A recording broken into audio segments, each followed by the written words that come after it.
Good evening. Thanks for joining me this Sunday. I'm Otto Othman, and these are the headlines.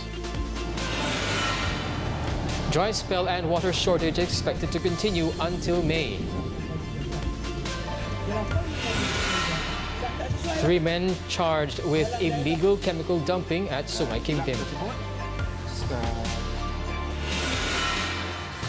And opposition wins most seats, but not enough for government in Thai election.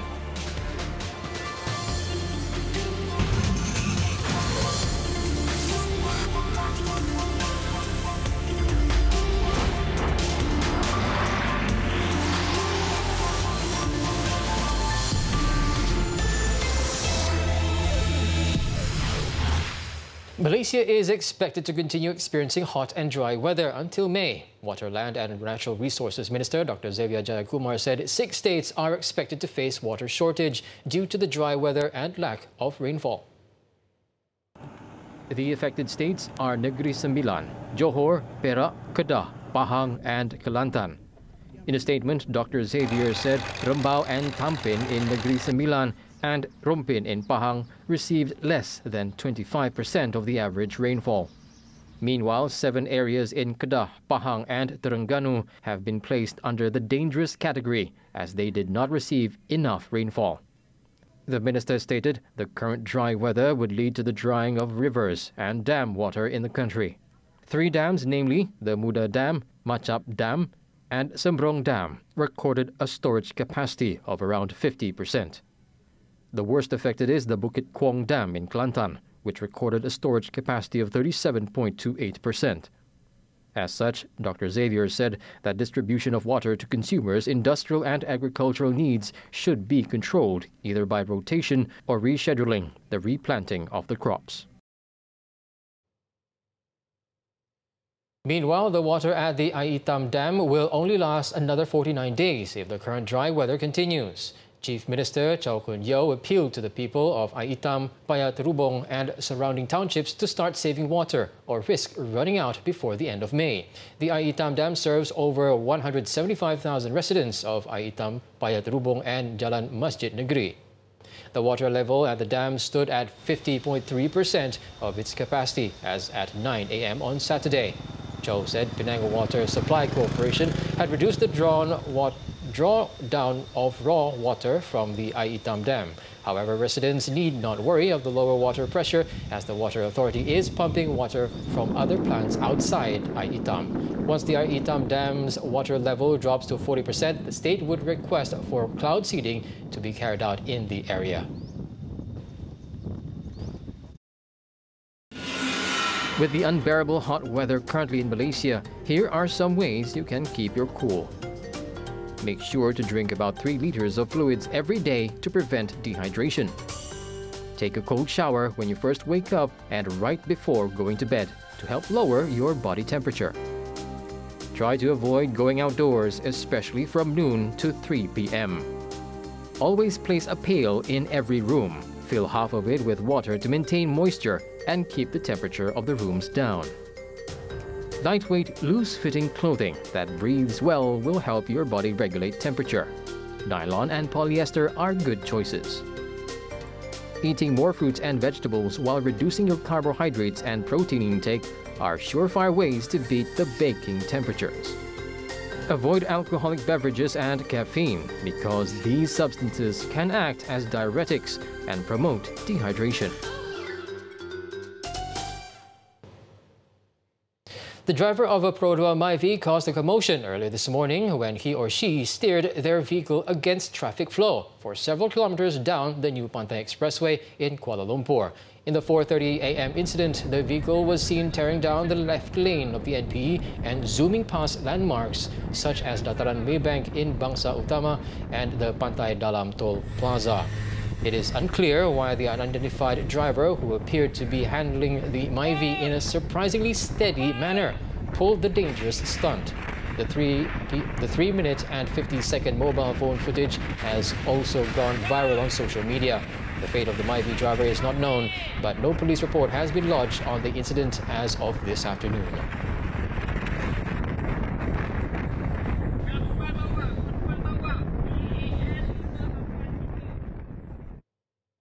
Police have crippled a major drug syndicate in Johor with the arrest of 12 men in a series of raids in the state on Wednesday. The authorities also seized various drugs worth 2.42 million ringgit.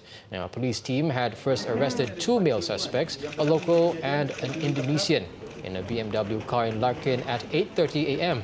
after they were spotted behaving suspiciously.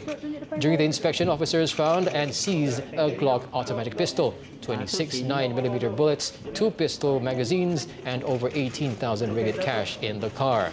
Subsequently, the police conducted a series of raids and arrests at several locations in Iskandar, Malaysia, and detained 10 people on the same day. The drugs seized consisted of 46 kilograms of shabu, ganja, contraband cigarettes, and various psychotropic pills during the raids.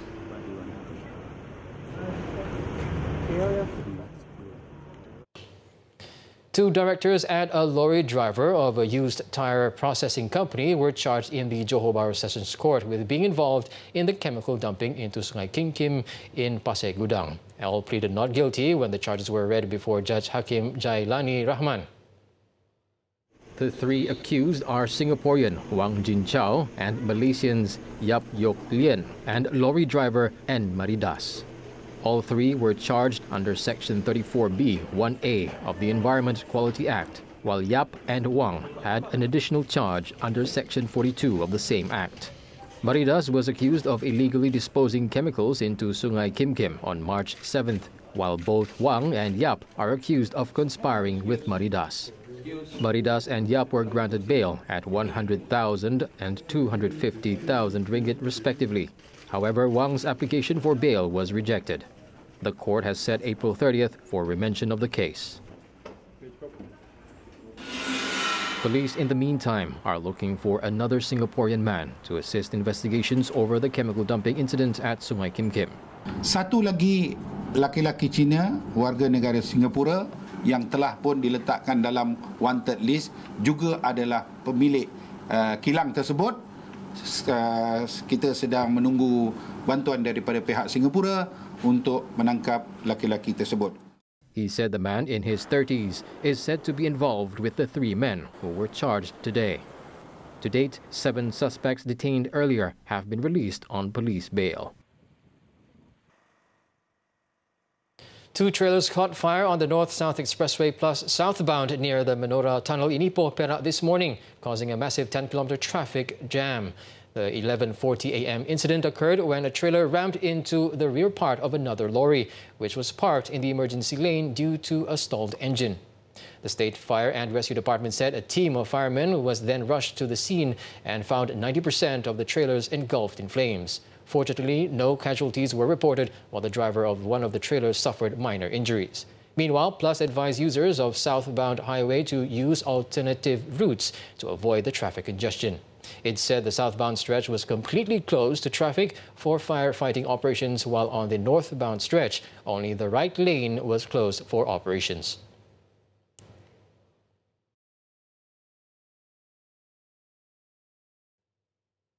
A family brushed with death after their house was completely razed in a fire in Kuala Neros, Terengganu earlier today. The family of 4, including 7-month-old infant, were asleep when their house in Kampung Duyong became engulfed by the inferno around 4:40 a.m.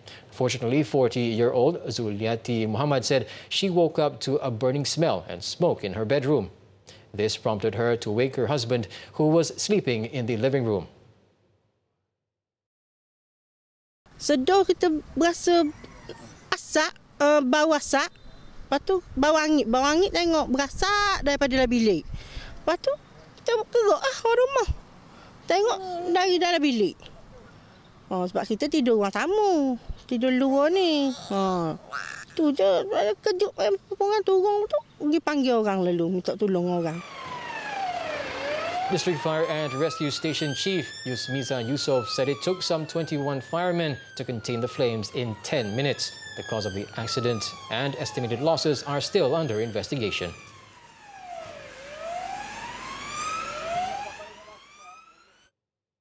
Raja Halimatun Shahrin Sultan Idris, who drowned while on a diving trip at Perhentian Island yesterday, was laid to rest at the Kuala Kangsar Royal Mausoleum in Perak this afternoon. Earlier, the remains of the 62-year-old member of the Perak royal family was taken to the Ubudiyah Mosque for the final prayer before being buried. Present, among many others, were Raja Dihile Perak, Raja Iskandar Zulkarnain Sultan Idris Shah, and Raja Puan Muda Perak, Tunku Soraya Sultan Abdul Halim. It was reported that she had gone on a diving trip at Teluk Dalam Pasir Hantu, where her dive mates at 4:15 p.m. when her oxygen tank malfunctioned when she was at the depth of 19 meters. At 15 meters, she gave the OK sign and continued the dive, but suddenly became weak. Raja Halimatun Shahrin was the sister of Johor Permaisuri, Raja Zarif Sofia Almarhum Sultan Idris Shah.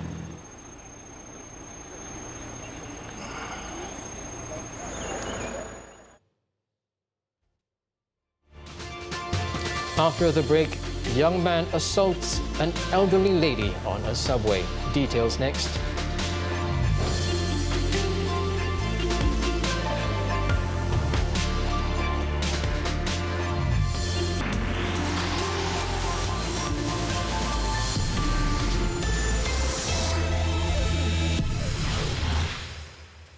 Thank you for staying with us. Now let's hop on to our daily segment Clickbait, where we take a look at what's trending and making rounds in the cyber world today. Now there is a popular saying which goes, pick on someone your own size. However, this was obviously not the case for a man in New York who mercilessly attacked a 78-year-old lady in a subway. On 21st March, Twitter user Relo shared a video of the incident, which has since garnered 13.4 million views. Take a look. The man was seen repeatedly kicking the old lady who was sitting in the subway, while nearby onlookers recorded the incident. After that, the man simply walked out the train, telling the recorders to World Star that, which was a reference to World Star, a social media account where fighting and violent videos are posted. Netizens expressed their anger and disappointment, with some even showing anger towards the bystanders, who did nothing to stop the man. New York police have already apprehended the attacker, 36-year-old Mark Gomez, who has been charged with multiple counts of assault. Meanwhile, the elderly lady has been treated and released from the hospital.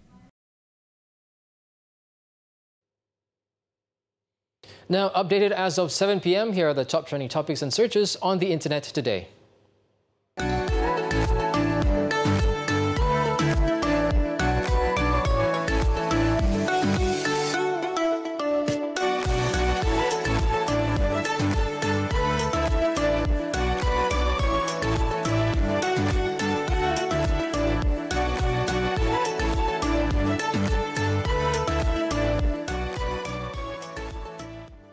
It's long and it's low. The BMW 8 Series Coupe is finally back after 3 decades, and it has made its debut in Malaysia. First previewed by the similarly named Concept 8 Series that made a stop in Kuala Lumpur in June last year, the M850i X-Drive will definitely provide excitement to car enthusiasts. Sabrina Zainal, who joined the hundreds of others at the launch, has the details.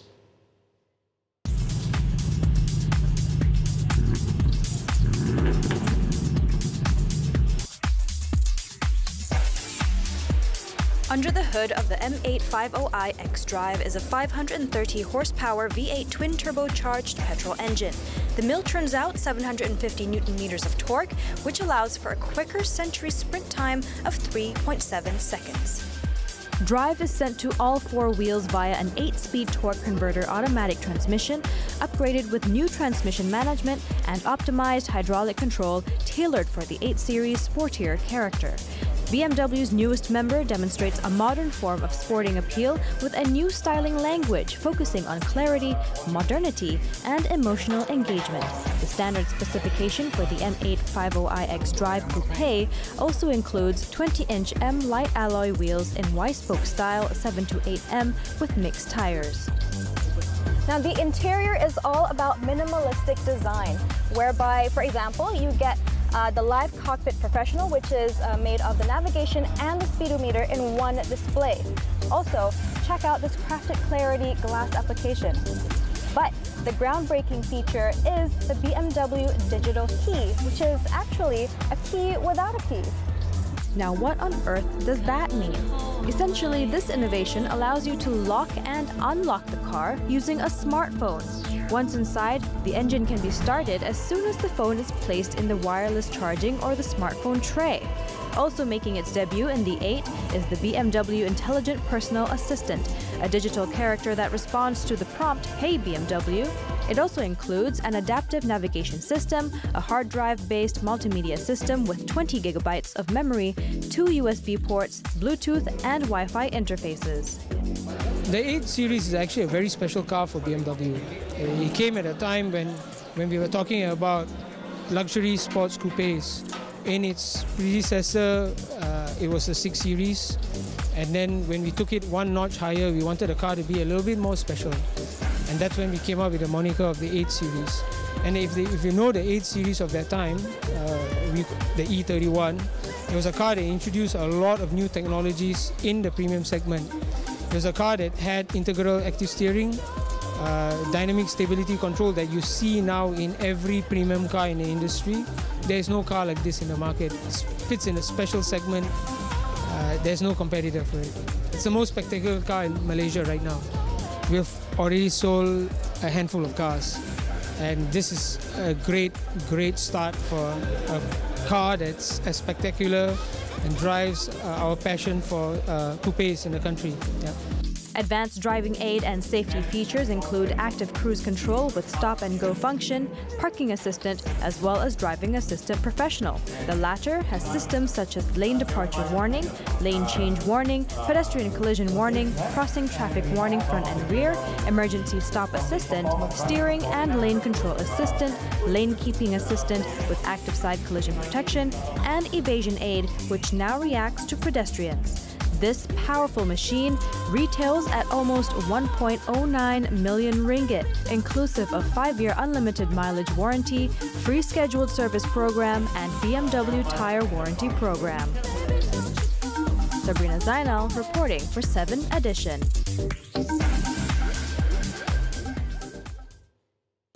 Malaysia would retaliate by switching to China for fighter jets if the European Union continued with its ban on palm oil.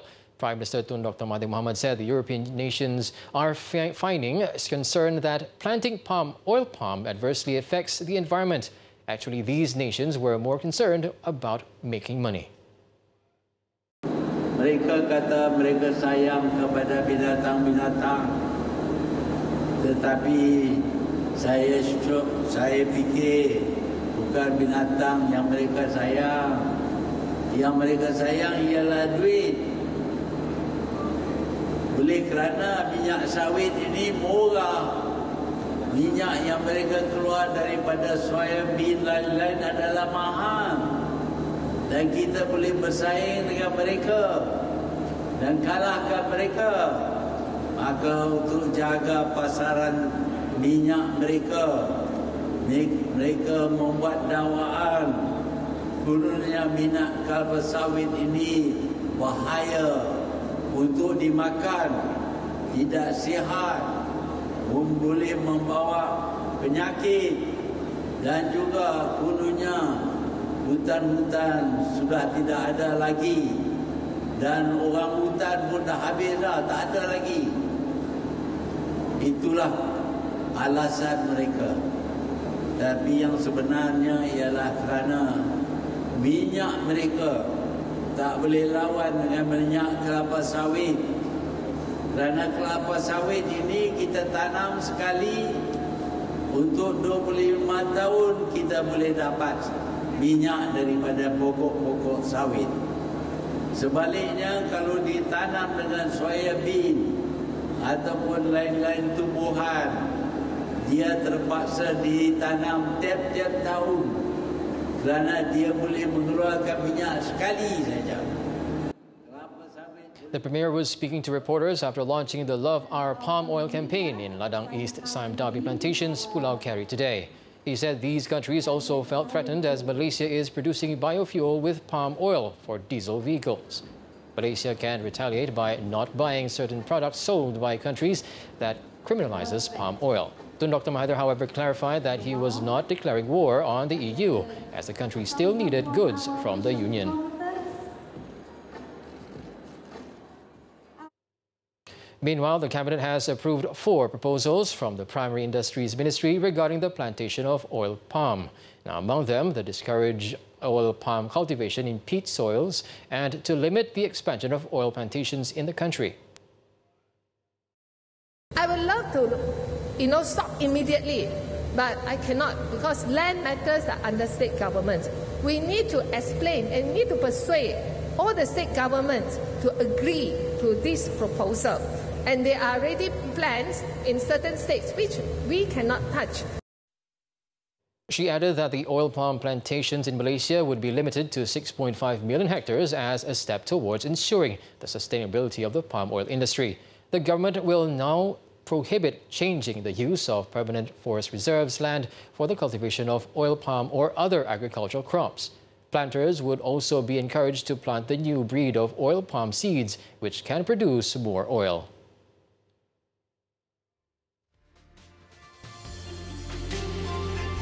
Coming up, Indonesia welcomes its first MRT. Don't go away.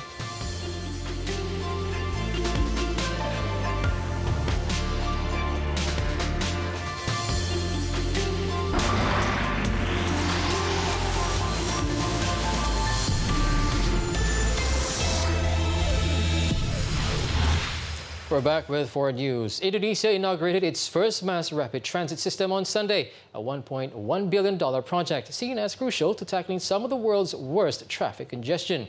President Joko Widodo and other officials joined a ceremony in Jakarta to give the green light for the 16-kilometer line, almost 6 years after the construction began on the Japanese-backed project.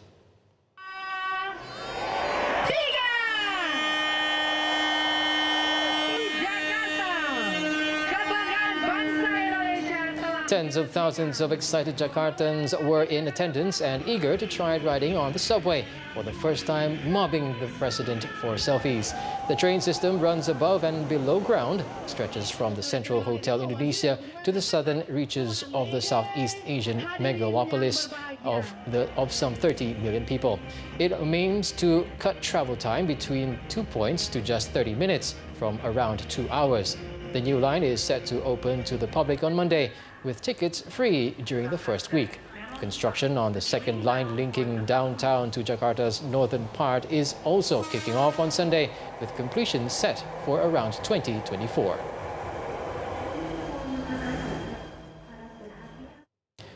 In Thailand, voters headed to the polls on Sunday in a race that pits a military junta chief seeking to retain power against a democratic front led by the populist party he ousted. Turnout was expected to be high among the 51.4 million Thais eligible to vote for the 500-seat House of Representatives, which will choose the next government along with the Senate that is appointed entirely by the ruling junta. An exit poll shows the ousted Pheu Thai party, its exiled former Premier Thaksin Shinawatra, won the most seats at 164, but would not have enough to form a majority government, while the military proxy party came second at 96 seats. Thailand has been under direct military rule since then Army Chief Prayut Chan-o-cha overthrew an elected government linked to exiled former Prime Minister Thaksin Shinawatra, who himself was thrown out by the army in 2006. It was believed that a new military government-written electoral system gives a built-in advantage to pro-military parties and appears designed to prevent the Thaksin-linked Pheu Thai party from returning to power. Incumbent Prime Minister Prayut Chan-o-cha, also a candidate in the current election, casted his vote at his local polling station at the same time campaigned on maintaining order, upholding traditional values of loyalty and devotion to the monarch. ดีใจที่ประชาชนตื่นตัวก็อยากให้เป็นอย่างนี้คงไม่ใช่ตื่นตัวเฉพาะในเรื่องของการเลือกตั้งนะอยากให้มีการด้วยเรื่องของการทำงานร่วมกันในเรื่องความรักความสามัคคีให้มากยิ่งขึ้นอีกนะช่วยกันลดปัญหาของประเทศชาติบ้านเมืองกันไปแล้วกันเพราะว่าคือที่ผ่านมาค่ะเราเห็นแต่สิ่งเดิมๆค่ะเราไม่มีการเปลี่ยนแปลงเลยเราก็อยากเห็นว่าจะมีการเปลี่ยนแปลงได้มากแค่ไหนค่ะ Voters will elect 500 members of the lower house, who will then vote for a new prime minister together with 250 senators. While the election results are due to be announced within a few hours of polls closing at 5 p.m. local time today, the makeup of the next government may not be clear for weeks afterwards. This since no one party is likely to have enough seats for an outright win. Thailand has been a constitutional monarchy since 1932, but the royal family wields great influence and commands the devotion of millions of Thais.